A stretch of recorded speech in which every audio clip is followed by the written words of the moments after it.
बोबरा या गुलगुला भजिया बनाने के लिए हमने एक बर्तन में थोड़ा सा गुड़ लिया है। गुड़ को हम तोड़ लेंगे ताकि इसमें गुठलियाँ ना रहें, और इसमें हम पानी ऐड करके इसे घोल लेंगे। थोड़ा सा ही पानी ऐड करेंगे, ज़्यादा नहीं करेंगे, बिल्कुल थोड़ा सा। देखिए हम घोल लेंगे। इसके बाद हम इसमें गेहूं का आटा ऐड करेंगे।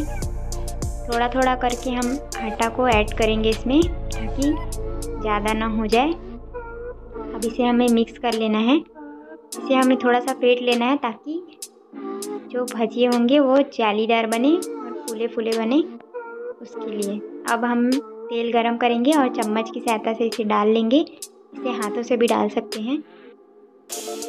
छत्तीसगढ़ में बोबरा बहुत ज़्यादा प्रसिद्ध है। इसे विशेष अवसरों पर बनाया जाता है।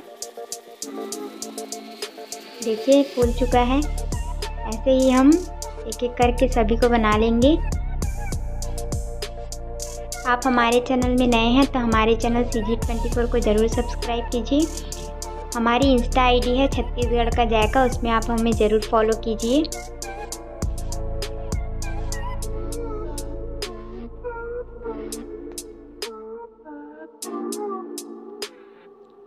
बोबरा या गुलगुला भजिया बनकर तैयार है। देखिए कितना जालीदार बना है। आप भी इसे ज़रूर ट्राई कीजिए। यह बहुत स्वादिष्ट होता है और हेल्दी भी होता है। Thank you for watching. Like share subscribe.